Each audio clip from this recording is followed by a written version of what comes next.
It's morning for me. It's afternoon for many, many people.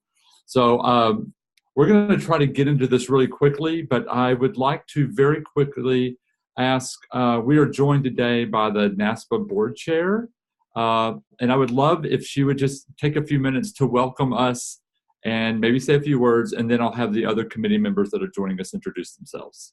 Okay, great. Thanks, Lincoln. Hi, everyone. I'm Deb Moriarty. I work at Towson University in Maryland, and it has been my true pleasure to be chair of the board for the past year. My term as chair ends in March, so your first conference will be my last as the chair of the board, and I hope that you are ready for a whirlwind of a time in Philadelphia. I think most of us remember our first time, and I know this committee is really going to help you with some strategies for how to make the most out of the conference while you're there. So if you see me, when you see me running through the halls of the convention center or wherever in Philly, please stop and introduce yourself and say hi and tell me how your first time experience at a Naspa national conference is going for you. So thanks to all the committee members for the great work that you're doing, and Lincoln and Jen for your leadership. And with that, I am going to sign off and let them answer all your fabulous questions. So have a great meeting. Thank you, Deb. See you next week. Okay, see you next week. Bye-bye.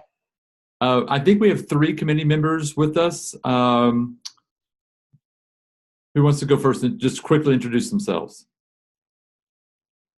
I'll go. Hi, I'm Jen Jensen. I am the co-chair of the committee with Link, and I just want to do a selfish plug. I know we'll talk about it later for the lip sync that's on Tuesday night. So I encourage you as first-time attendees to get a team together and register for the lip sync contest, or just come to lip sync and support. There's also going to be a dance party afterwards. There's a great promo video up promoting from our 2 lovely great co-hosts that are hosting the event. So come to the event for sure. Come up to me, introduce yourselves, and it'll be great. So there's my commercial. Thanks. Daniel? Yeah. Hey, I'm Daniel Allen. I'm from High Point University, and I've always looked forward to NASPA conferences, and just a great time to meet people and just get to share experiences, and it's a really awesome event. So I hope you guys have a great conference. For those of you, I won't be able to make it this year, but hopefully in the next few years. So, yep, but I'll be happy to answer any questions. Thanks. Let's go to Kat. Hi, y'all. I'm Catherine K. Kochma. I'm at Salt Lake Community College, and I'm so excited y'all are on this call. I'm a little bit more introverted than I think the average student affairs person. So even not being a first-time attendee, I always kind of have to strategize how I'm going to be able to move through this annual conference and not burn out by the end. Thanks. I think Chris is the other one that's still with us. Chris, you still there? How about that? Okay, there you go. I was talking to myself there for a second. Hi there. I'm Chris Myers. I'm from Washington State University, Tri-Cities. I was trying to think about when my first NASPA was. I can't exactly remember the location. What I do know, this is my second NASPA in Philly. So, but it never gets old. That's for sure. This is the highlight of my professional year, is going to NASPA every year and reconnecting with colleagues and re-energizing. So I hope you find the as enriching as I have 10, 15 NASPAs down the road. Thanks, Chris. And I guess I'm Lincoln. I'm at University of Washington. I've only been a part of NASPA for about 5 years. I think New Orleans was my first conference, so I really don't have that many under my belt. So the reason why I'm really glad volunteers were able to join us, and Deb as well, and Danny as well on the video, is at least now those of you who have not made a connection or don't have people that you know going to the conference, you now have 5 or 6 faces that you will know, at least from video and maybe from Facebook and other social media, people to reach out to. And if you want our emails, all you got to do is do something on Facebook or send an email, and we'll introduce ourselves that way. But it's just a way to get friendly faces. And I also very want to quickly thank the NASPA Central Office. They have been so helpful to Jen and to me, and especially to me in building a PowerPoint. I built something that I thought was, wow, so cool, and realized when I saw it rebuilt, I went, wow, I have no skill whatsoever in PowerPoint. But they've also been just great colleagues for the past year. So thanks to Danny, Cerise, and Nathan. So let's get into this really quickly. So this is a really informal moment for us just to have a talk. And you already can tell from the people that have joined the call that are volunteers, they are the voices of experience. So we really want to pass along some things to you. But primarily, the purpose that we've sort of led from the very beginning for the FTA, of which you're a part, first-time attendee, is we want you to feel like you're a part of the NASPA family, the NASPA community. And because there are so many people at the conference, that can be difficult for some, especially if you're attending maybe from an institution where you're coming by yourself or don't know a whole lot of people. So we're hoping that we can create a place where it's more welcoming and accessible from you. And we want to welcome you with open arms. And then the other part is, of course, is just trying to get you, make sure you know how to navigate the conference, and know where to go when you have questions. And again, you already have some friendly faces, and most of us will be at the orientations. So when you get on site, come introduce yourselves to us, start exchanging cards, et cetera, et cetera. So just a really, really quick overview. I don't know where the attendees stand presently, but as of last week, we were at right over 7,100 people signed up. The real exciting thing is that first-time attendees look to be at least 2,500, which is significantly higher than it was last year. So, while we are not able to touch every person and probably in person, we are going to do what we can to at least create an environment for you to feel embraced in this experience. And of course, the reason why we're there is for learning and exploration. So there are 700 plus. I think I actually heard maybe the number close to 800 educational sessions, conference sessions, a lot of essay speak presenters. So just to give you an idea, is that it's a large conference and there's a lot going on. And which gets us into, whoops, let me see, I have that. I'm going to skip that one. I'm going to get to the tips. So let's talk about tips from the old timers, tips from the seasoned people. So I'm going to quickly go through this, but I really, really hope that the volunteers will offer some feedback. And I can't see you raise your hand or anything, so just speak up. But for those who know this, is that start looking at the schedule now. The guidebook is available now. It was released on Friday. If you've not had a chance to download that, I would recommend it because it's an easy way to start digging through when you have a few minutes before a meeting and just start sorting going through the screens to see what's going on. I don't have screenshots of how to download that, but you have to download the Naspa app, and then you can download the guidebook from the Naspa app. You cannot get it from the guidebook app. So you have to go to the Naspa mobile app and then download the conference. I think the thing that you'll learn is I'm just going to hazard a guess, there are 40 to 50 sessions per time. And, if depending on which building the ed sessions are in, they can be in multiple buildings. We could be in a hotel, Sheraton, Marriott, et cetera, and the convention center. So rooms can fill up early. So give yourself, make sure you think about a second and third option, plan B, plan C, just in case. There are lots of ways for you to interact and meet other people at the conference. And whether you want to call them networking opportunities or just meet and greets, I would encourage you, and I think all of us would encourage you, to take advantage of going to your regional meetings, your regional receptions.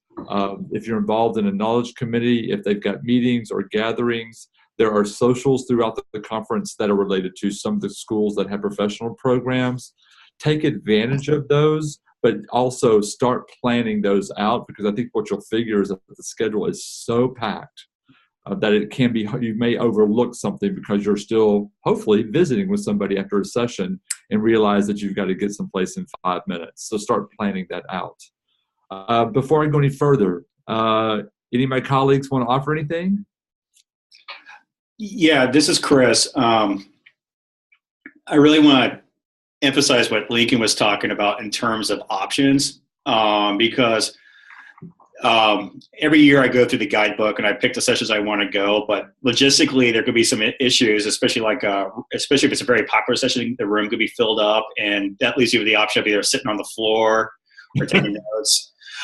So what I like to do is when I go through the guidebook, I basically check off the sessions within a time frame that I think are of interest to me, and then a lot of it's a game day call depending on which hallway I'm in and stuff like that. Now, my advice to you, if there's something that you absolutely want to go to, try to get there five minutes earlier or so, because the rooms can fill up really quickly. And so I think a lot of it's just from a prioritization at that point is really, really important. And also what Lincoln was saying about the board meetings, I think is very important. I'm going to talk about from my experience, is because I was a member of Region 4 West for about 15 years before I moved out to Region 5 and out in the Pacific Northwest. In the regional meetings are your opportunity to get connected to the folks that are in your region. And even as someone who had been in NASPA for quite some time, there was that level of nervousness going to a new region meeting, but I think it's safe to say that all the regions in NASPA are very welcoming of new members, and the business meetings are more about getting introduced to the folks that are in the region that you can make a professional connection with. So my advice to first timers is please don't be intimidated going to those business meetings. Actually, they're embraced. Yeah. Because the regions are where the future leadership of NASPA starts. Oh, nice. Anybody else before I keep going? Or anybody got questions before I keep going? Okay, so when Chris was talking, it made me think about the guidebook. I have never thought of this, but somebody suggested last year that instead of starting at the top of the hour, they start at the bottom of the hour and scroll up, because sometimes people will stop scrolling and they'll choose from the first two screens they swipe through to choose from. So sometimes there may be other choices as you go farther down. Just a suggestion you may want to consider as you're looking through. Yeah. The other thing is, please make sure you put time in there for yourself too. I mean, because if you look at the schedule, you could be busy from 7 a.m. to 10 o'clock at night. So if you're the type of person that needs to go out for a little jog in the afternoon or something like that, please make sure you make time for that too. Perfect segue to, yes, the pace is really demanding, and it can be overwhelming for many people because it is so packed. So while we want you to engage in the educational experience, make sure you do. If you need to take a break, if you need to go for that run, if you need to go just sit by yourself for 5-10 minutes just to get a breather, because it can be, if there are 7,500 people walking through the hallways, build that time in and take that break. It's okay. Being mindful of your experience is really important to us. So great segue, Chris. The other thing is, you've got a few weeks. We're going to be coming together in about 3 weeks. So if there are people that you may want to interact with, start interacting with them by emailing them now. The reason goes back to the scheduling. If you're already involved, whether you're involved at the KC or the region, or have other volunteer opportunities, or if you're in leadership, or you're also just fully engaging, it can be hard to schedule coffee or dinner or drinks or breakfast at the last minute. So if there are people, if you have if you were in a grad program and you know that some of your advisors and mentors or faculty are going to be there, you want to interact, it might be really smart, to try to reach out to them now to see if they can schedule in time. Because also, I think that many of us will say, oh, we'll see you there in the hallway, and then you might see them for 2 minutes and then you won't see them again. So just plan that in advance. Any questions before I keep going on from anybody? Okay, awesome. This is really where I would like some people to jump in. So the question that I get frequently is, what should we wear to the conference? So I'm not wearing this on purpose, but I wear what I call my uniform about 95% of the time. It's easy, It's how so I wear jeans, sweater vest, dress shirt, tie, and a blazer. That's what I wear at conference. You will see people in three-piece suits. You'll see people in suits, business suits. You'll see people in business, more business casual. I would love to hear from some other folks what they think about the attire situation for conferences, certainly for those who are coming for the first time. Hi, this is Jen. I would suggest shoes that you can easily walk in. Yeah. If you're staying in certain places in Philly, you can probably get from your hotel to the convention center without even going outside, but it's still a lot of ground you have to cover. So I would think about sensible footwear. For me, it'll be all my different colored flats to match all my different colored outfits. So I would just consider that. Or if you wear your comfortable shoes and then change, once you get closer into the session, if you want to have on different footwear when you're kind of aware around everyone, then that's always suggesting you can carry that in your shoulder bag if you're going to have a shoulder bag with you. So that's me. Daniel, Catherine? Yeah, you go first. Daniel, please. So yeah, I'd like to echo what Jen said. Comfortable shoes for sure. My first conference, I wore shoes that were, for some reason, 2 sizes too big, and it was like walking around in flip-flops, and by the end of every day, my feet were on fire, and it was not a fun experience. But so I did not make that mistake again, and had a much better time, and really enjoyed it. The other thing too is, where for business stuff, I mean, I wore a lot of khakis and polo shirts, but I also took a couple of button-down shirts and a couple of ties just in the event that I felt like I would need to be more formal. That was just something for me just to have in the event that I wanted to look more dressy.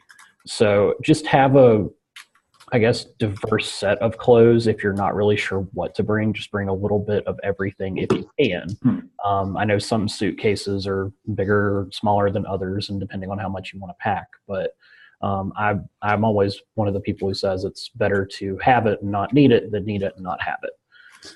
But that's just my 2 cents. I would also just add to dress in layers, because a lot of times, I mean, y'all know this about big spaces. A lot of times the presentations are really cold, but then when you go to the receptions at night, there could be a lot of folks in there, and so it could get really warm.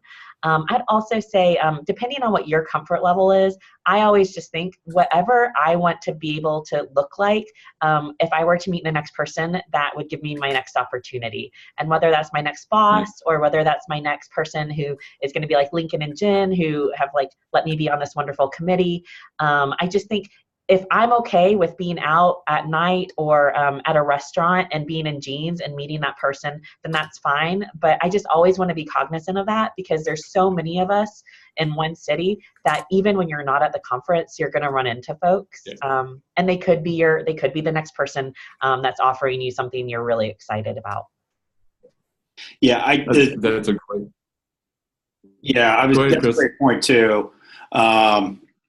Related to that. And I think the other thing I was thinking about that is, since there's 7,000 people at this conference, there's 7,000 different reasons why people are there. There are certain individuals that might be looking for their next professional advancement, whereas other folks who are just there just to soak in the educational fun. And the advice I would give you when it comes to that, especially if you're a newer professional, is that especially when you get to the evening events and the receptions, there's going to be people walking in all different types of dress. There might be folks in black tie wear, because there are some certain black tie events at the event, versus suits or just more business casual clothing. My biggest advice is wear what you're comfortable with and don't really focus on what everyone else is wearing, because there's 7,000 people there and they're all there for different reasons. So whatever you're most comfortable wearing, that's what you should be doing, keeping in mind what you do from a business appropriate perspective. I see a lot of times young professionals get too worked up on making sure they're wearing a suit and tie from a male perspective at everything, and just be comfortable. I think that's the biggest thing. Like for Lincoln, comfortable is his uniform, right? Yeah. And I strive to look like Lincoln every day because he's a very dapper individual. Yeah, says the man who wears bow ties frequently. Yeah, that's it. So I'm curious. The one thing that the weather can be a little dicey. In Philly about 3 or 4 weeks ago, it was crazy cold. It could actually be in the 50s or 60s. So just keep your eye on the weather ahead of time.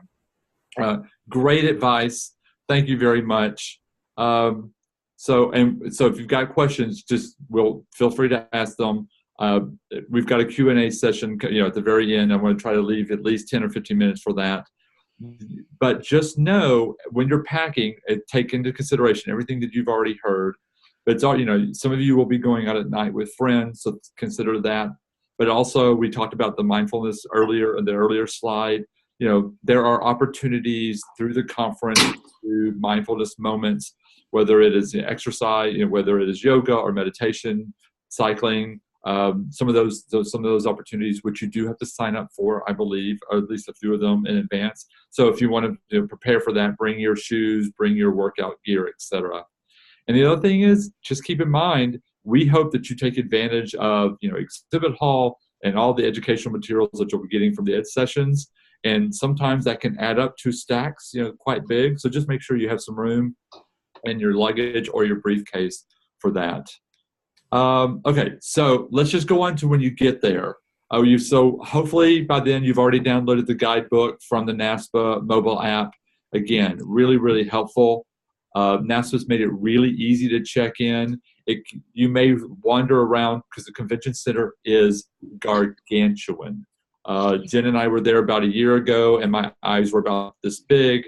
I keep forgetting that convention centers can be 2 blocks long, if not bigger than that. So when you get there, go to the registration area. You'll check in by the kiosk, and you'll also get your materials at the same time. Again, if you have any questions, if you get turned around, I'm going to just say with the NASPA crowd, certainly the student development, higher ed crowd in general, if you ask them a question, they're going to be helpful. So if you get turned around, just ask somebody. I'm sure they're going to be helpful to you when you get there. And if you can, allow a little bit of time for you to just get your setting, get your bearings, and because the convention center is pretty big, to know where the keynote's going to be, maybe where the exhibit hall, you can do that the next day, or sort of where, if you're looking for coffee, where is that in the location compared to your rooms? So if you get a chance, try to get your bearings. It'll make you more comfortable as you start digging in on Monday morning, where it will just be lickety-split from the time the morning starts. And I think we've hinted at this before. Sessions are held at multiple places. So remember that in terms of, it's like at our college campuses. Some of our students, they have their classes on the west side of campus, and then they've got 10 minutes to get to the east side. And some of that can be challenging depending on the size of your campus. Keep that in mind as you're trying to get from venue to venue. Put in enough time to plan, to get there. It's just all about planning. And I missed this on the earlier slide, but if at all possible, use the FTA Facebook site, but certainly on Twitter, tell us what you're feeling and how you're doing so far and how excited you are about the experience. And do that throughout. Hashtag NASPA18 is the tag for the entire conference. But we want to help next year's group also better enhance the welcome for FTAs as well. So we want to learn from your experience. If you get a chance, share that with us. Okay, now, we've already talked about, yeah. Hey, just when you said about getting your bearings straight, if you need your Starbucks fix every morning, make sure you find several locations, maybe the one that's not the closest to the hotel, maybe the one that's maybe an extra block away, because keep in mind 7,000 other people might be wanting Starbucks as well, and so it's going to make you late for your day and then maybe throw you off. Make sure you kind of, when you get there, if you have your little vices that you need that for a certain little fix in the morning or a certain time of day, that you just gotta go in and research that. I know that seems like very trivial and minor, but it's thrown me off several times, and you're in line for half an hour, and it like throws off your whole day. And there you go. It is so true. You'll find, because typically Starbucks, and you'll find 60 people in line before the first session. So good advice. Find one a little bit further out. It won't be that far, I'm sure. Okay, so we've talked about tips. We'll get to Q&A just in 1 second, but just want to remind all of you, I think that there are like 17 first-time attendees on this call, which I'm just thrilled at, which is so exciting. We hope that you'll be at the orientations on Sunday. Those are from 3 to 4. There are 2. So if you happen to be a new professional or grad student or undergrad student or in that realm, that's going to be in one location. If you're mid-level and a seasoned or SSAO, a senior student affairs officer, those are going to be in a separate location. We hope that you'll choose one. You can go to either one. We have facilitators at each one of those. We'll have what I call the Naspa celebrities who will be there to welcome us at those opportunities, and then we'll facilitate those sessions. But please take advantage of that. Things we've already talked about is, take advantage of the bookstore, the exhibit hall. I am a person who gets nervous at exhibit hall. I've never enjoyed them from when I was in my NACA days through my ACUI days and even into my NASPA days. But I have learned to be less nervous, and that's about me, not about them, to fully embrace that conversation. And I've actually learned a lot more from the exhibit hall than I gave myself credit for when I first got into the business. Some really great colleagues I've met through the exhibit hall. So just put yourself out there. You don't have to hide your name tag. Go up and introduce yourself to the people in that room. A lot of people were, just to remind, if you've not caught the NASPA updates that have come through once or twice a week, Justice Sotomayor's keynote has been moved from Sunday to Monday. We're thrilled that she's coming. I mean, I'm getting some colleagues are just so excited that she'll be there. I've seen her perform. I've seen her present before, and she's just tremendous. But I want to remind y'all that that's on Monday. There will be another keynote, obviously, on Sunday afternoon, not long after the orientations. And the things that we've already talked about, take advantage of your regional business meeting. Chris is exactly right. We typically do introductions at those, and usually when first-time attendees there, people are high-fiving, whooping it up, clapping, those kind of things just to welcome you. It's also a great way. It's your connection of starting to get involved in the association. Same thing with the regional receptions.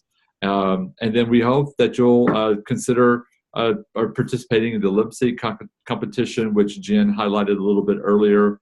But those are just a few of the things. The one thing that didn't make it on there, and that's my oversight, on Tuesday, there will be a first-time attendee sort of debrief. And just to get your feedbacks one-on-one so we can just sort of hear from you. At the same time, I want to also let you know that there's also a special little moment at that. I think special moment is probably not the right phrase. I think if you're interested, you should show up on Tuesday. We'll make it worth your while. Also, it's your last chance to sort of give us your feedback. Okay, now, this is your time for the 17, 18 that are with us on the call. You have been so patient and so quiet to listen to us ramble on. Please, what is on your mind? What questions do you have? And if you do speak up, would you mind just sort of saying your name and where you're from, just so we have an idea? And I'm going to shut up for a few minutes.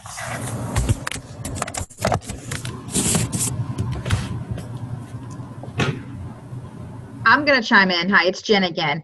And I'm just going to talk about the no host dinners that are happening on Monday night. They're on the website. So if you don't have any dinner plans on Monday night, we have preset reservations at about 10 or 12 restaurants that are going to hold 10 or 12 people each. You can sign up for that at the concierge/hospitality table.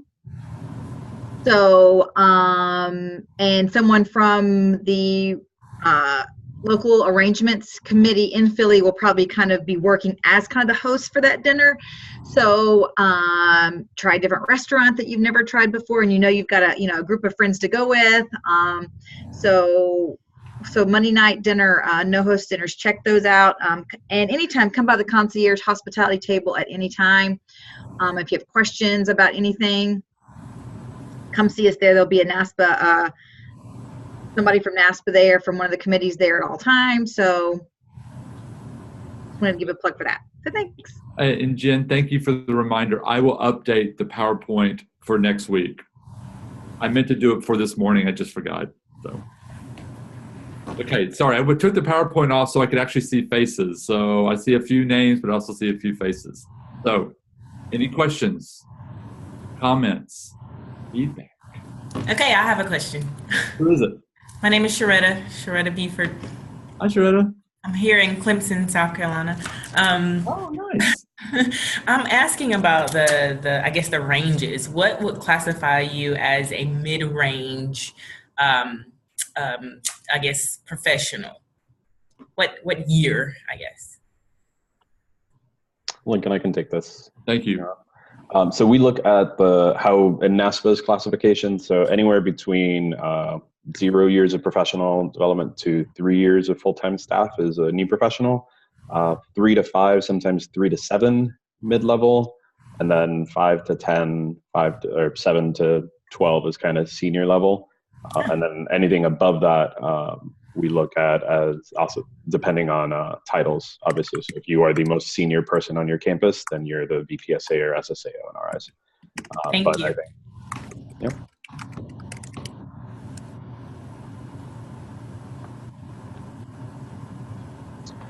The one thing while I'm on here that I wanted to mention was just something, it's a little creepy when you hear it, but it's interesting to think about.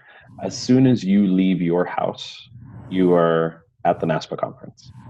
When you are traveling and you are going somewhere where 7,000 to 8,000 other people are traveling to the same place, you are officially at the conference. There will be people on your flight. There will be people at the airport. There will be people that you'll run into at a rest stop if you're driving. Just something to think about if you happen to have any NASPA swag. I usually wear something, a pin or something while I travel, and it's really great. You start making connections before you even get there. So I say it's a little creepy because there's a lot of people and you don't know who they are, where they're coming from, but it's a really great way to engage and make connections with some of the people in the spaces before you even get there. And you have some friends, maybe you get to you know, in student affairs, people recognize each other when you get to the airport.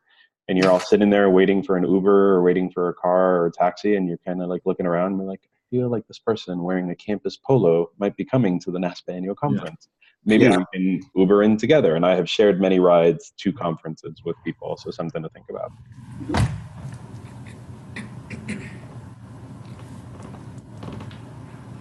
We have a question here.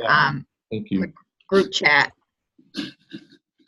The exhibit hall is open a couple days, correct, Danny? I don't have that in front of me. Yeah, so exhibit hall will be open on Monday and Tuesday. I definitely suggest to look at the schedule for the exhibit hall, because aside from going in, and I'm a big fan of sunglasses. I have sunglasses in almost every single color. These are from RadPad. They give them out for free.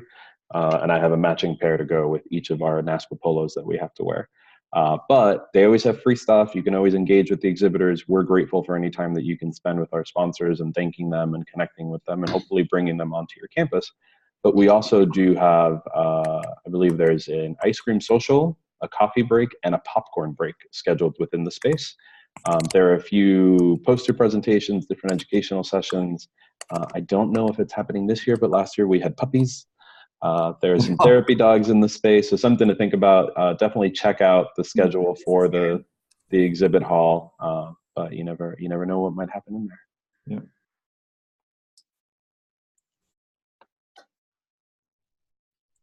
Yeah, the exhibit halls, especially, make sure you mark those refreshment breaks, especially if you're traveling on a budget, because that's a great way to pick up a midday snack or something like that. Because especially in convention center areas, the concessions can be very costly.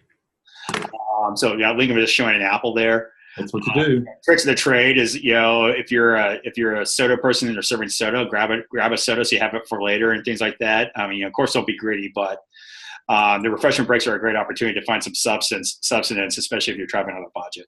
Yeah.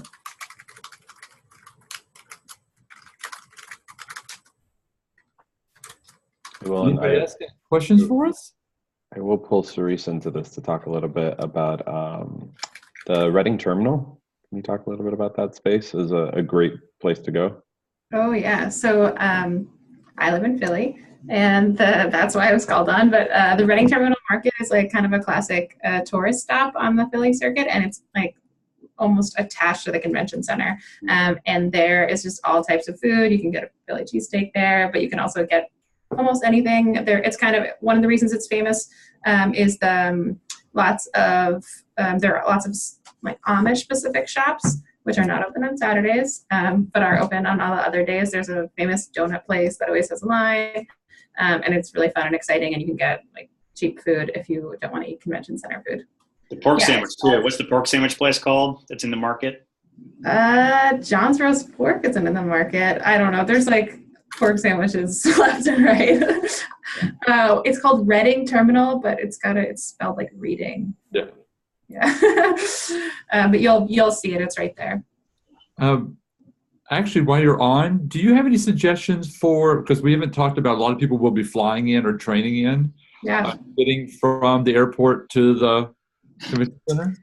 Yeah, it's a small city. Both the airport and the train station are pretty close. From the airport, there's like not a great public transportation option. I would use a Lyft or Uber line, and it is not that expensive and will not take that long. You probably could take public transportation from the train station to the convention center. I don't know offhand what it would be, but it's really close. So it would be like a short bus, or maybe a short subway, if you want to look it up. But you could, if you didn't have a lot of luggage, you could walk. Okay, thanks. Ashley is unable. Wave, Ashley. Ashley is unable to. She doesn't have sound. She wanted me to. She highlighted on the chat. So think about sort of, if you've got space in your luggage, bring some snacks with you as well, or go to the drugstore or go to a little grocery store or market on the way when you get in. Sort of when you get your bearings, take advantage of that as well. I do that. Yeah, that's always like the first thing I do is once I get to the hotel is I Google search, look for a Walgreens or CVS or a grocery store, because if you go like a block away from the convention area, you're usually going to find something a little more cost friendly and stuff like that. And I love packing up my hotel room with like nuts and granola bars and things like that, especially in the mornings. Mm-hmm. Yeah, I agree. Actually, Carrie, are you? Oh, sorry. Go ahead, Daniel. No, actually, I did that last year. I took an old shoebox and filled it full of snacks and just packed them. And that was actually one of the best things I did. I ended up feeding the people I was traveling with, which I didn't have anything left over, but that's okay. But that's just something that I did last year, and I feel like that really worked out well. Mm-hmm. Just an idea. I see we had a question about the first-time attendee lounge space from Liz. And then we also had a thing about there's another question. The candid conversations. Yeah, thank you. So the first-time attendee lounge space is actually going to be right next to registration, and you'll see it. And it is really just a lounge space that will be activated Sunday evening, Monday, and Tuesday for first-time attendees. It's a space to come hang out, engage. We will have some games. So we have like a giant Connect 4, a giant Jenga. We have some, we will be setting up what we call our Take a Chance wall, and it'll be in the first time attendee lounge. So Take a Chance wall, we urge you to come by. It's little slips of paper that you can pull out, and some of them are a dare of go meet a friend, high five somebody. Some of them are an inspirational quote to help you keep moving through your day. And sometimes there might be a free conference registration or a Naspa membership. So make sure to take the time to pass by and check that out. But the lounge is really just a dedicated space for you to enjoy, to really connect with other first-time attendees. And we will have some thank you cards within that space. You'll get them at orientation, but they'll also be available there. And it's a little postcard that you can fill out, and Naspa will mail for you to thank someone who urged you to come, or a mentor who has inspired you to get into student affairs. I'll take on the Candid Conversations as well. So Candid Conversations is a mentoring partnership program from our Center for Women. So if you've signed up for that, that is an opportunity to engage and connect with mentors, professionals that have worked in student affairs for a few years. But this does require a previous sign up. Cerise and I are actually working on a first-time attendee mentoring program. So if you're a first-time attendee, during the registration process until the beginning of this month, there was a question that asked if you wanted to become a first-time attendee, and we are working on matching people now. Cerise, I don't know if you mind putting in our emails into the chat. If you did not get into that first round, please send us an email and we'll work on getting you matched up with a mentor. So let me follow up with that really quickly. We sort of talked about the schedule can be a little daunting and so full. And so if you do get matched, try, and usually they'll send their email, the email for the mentor along with the email.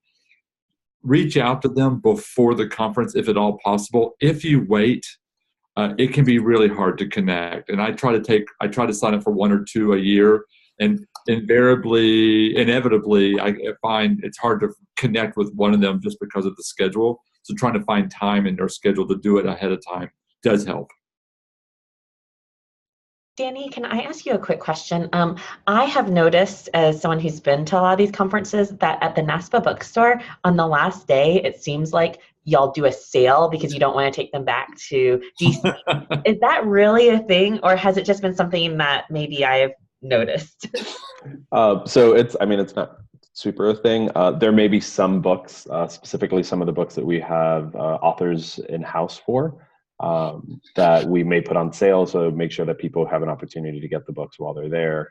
There are some books that get discounted, but it's not typically like a flash sale, so I wouldn't urge everyone to just wait till the last day. But there are definitely some sales. You know, we're trying to get some education out there for you. So if you're a geek like me, I own like every book like Naspa has ever published. I usually go the first day and like get the ones that I'm really looking for that I know have like come out that year. Again, I'm a geek, I'm owning it. But I also go back the last day because sometimes there's things that I was like, oh yeah, if it's 30% off, I guess I'll read this one too. And thanks for bringing that up. I think I definitely urge you, as you look at the bookstore, we usually have some authors that will come out and do book signings. So if you check on the bookstore or on the Naspa annual conference website, you'll be able to see the schedule of who's going to be where. I'm also a big nerd and was very excited when I had Arthur Chickering sign my book when he did Cool Passions. So something to look out for. Trying to see if there are any other questions.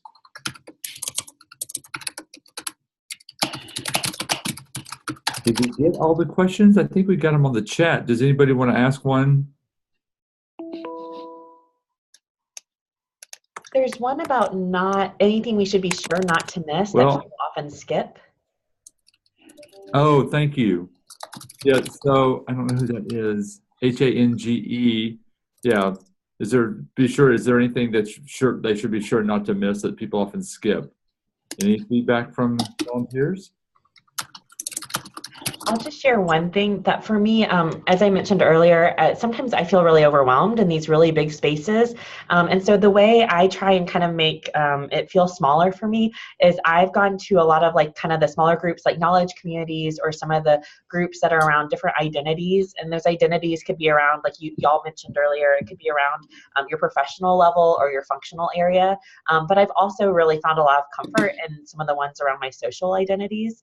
And so I think the more you can kind of craft your experience to think about the things that are the most important to you, not only on the professional sense, but also on just who you are holistically. Especially, I'll be completely honest, living where I live now, I look forward to Naspa every year because it's one of the few places I know that I can be like immersed with other people of color because I live in Utah. And so I think thinking about what you need so you can come back to your campus and feel whole as not only a professional, but as a person is a really cool thing that I know I never want to miss.